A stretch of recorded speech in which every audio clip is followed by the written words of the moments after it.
We're going to turn now to that devastation in Australia, where thousands of firefighters and first responders are battling unprecedented wildfires. At least 24 dead, more than 12 million acres destroyed. It's already among the worst in that country's history. We do have breaking news tonight, a deeply divided moment playing out in American history. President Trump has just been impeached on both Article 1, abuse of power, and on Article 2, obstruction of Congress. And the president alerting Congress tonight the U.S. will respond with force if Iran retaliates for the drone strike that killed top Iranian commander Qasem Soleimani.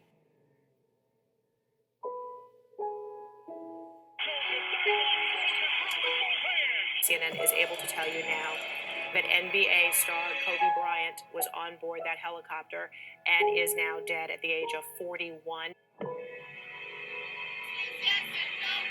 Harvey Weinstein is heading to prison. The former movie producer was convicted last month on a first-degree criminal sexual act and third-degree rape.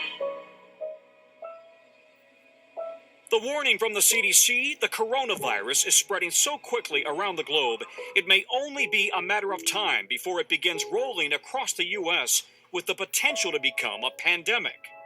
Now to growing concerns about the deadly coronavirus officially hitting the U.S. Here's what we know. A hospital has confirmed the first case of person-to-person transmission in the U.S.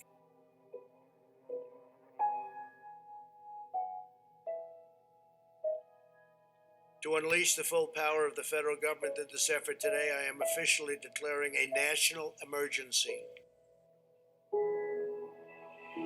Protests, fury, anger, hurt spilling out across America and around the world. The cause, racism, police brutality, inequality. A white police officer was seen kneeling on Mr. Floyd's neck as he was pinned to the ground.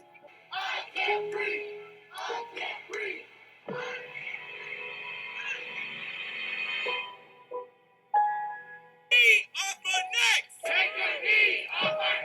All three officers that were seen on that video have now been charged. The fourth officer, who had previously been charged with third-degree murder, we're talking about Derek Chauvin, court records indicate that his charge has now been elevated to second-degree murder.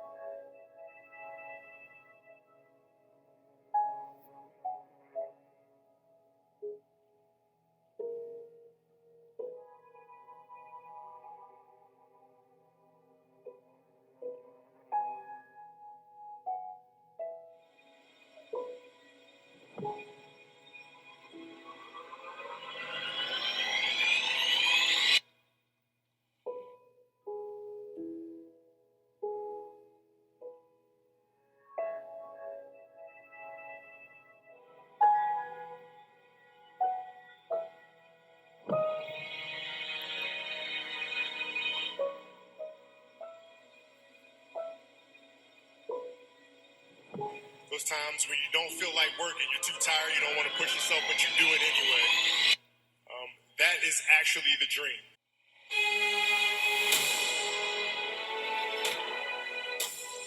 The ozone layer of our planet is now healing. A big medical breakthrough in the fight against coronavirus. Americans who fled the coronavirus outbreak in China will finally get to go home today. One of the few positive impacts is giving nature a break.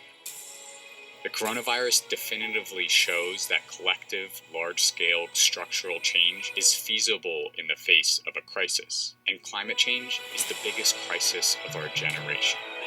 This is why when disaster strikes, we need to ask ourselves the tough questions. Yes, we need to act quickly in the heat of the moment, but we also need to take a step back and ask how we got to this point and what we can do to protect ourselves in the future.